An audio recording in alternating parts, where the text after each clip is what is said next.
ଆଜି ଦେଖିବାକୁ ପାଇବେ ମାଧବୀ ଜୀବନକୁ ମାରିଦେଇ ଘରକୁ ଆସିଥିବ। ଆଉ ବୀଣାକୁ ପଚାରିବ କେଦାର ଗୌରୀ କୁଆଡ଼େ ଗଲେ। ତାପରେ ବୀଣା କହିବ କେଦାର ଭାଇ ଗୌରୀ ଦିଦିଙ୍କୁ ସାହାଯ୍ୟ କରିବାକୁ ଯାଇଛନ୍ତି। ଗୌରୀ ଦିଦି ଜାଣିପାରିଥିଲେ ଜଣେ କାହାର ଜୀବନ ବିପଦରେ ପଡ଼ିଛି, ସେଥିପାଇଁ ସେଇ ଲୋକର ଜୀବନ ବଞ୍ଚାଇବାକୁ ଯାଇଛନ୍ତି। ଆଉ ମୋର ପୁରା ବିଶ୍ୱାସ ସିଏ ସେ ଲୋକଟାକୁ ପୁରା ବଞ୍ଚାଇ ଦେଇଥିବେ।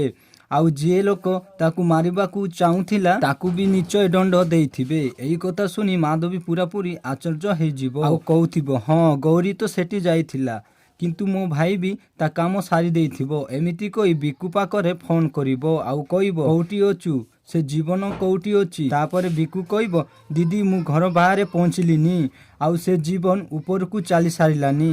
ତାପରେ ମାଧବୀ କହିବ ତୁ ସେ ବାହାରେ ଥା, ମୁଁ ଆସୁଛି, ଆଜି ସେ ଜୀବନର କାମ ବଢ଼େଇ ଦେବା। ଏମିତି କହି କାରରେ ବସି ଯାଉଥିବେ। ଠିକ୍ ଏହି ସମୟରେ ଗୌରୀ ଆଉ ଦେବୀ ମା ଆସିବେ। ଆଉ ବିକୁ ଦେଖି କହୁଥିବ ଦିଦି ଏଇଟା ତ ସେଇ ଦଣ୍ଡାଟା ଯେଉଁଥିରେ ମୁଁ ଜୀବନର ମୁଣ୍ଡ ଫଟେଇ ଦେଇଥିଲି।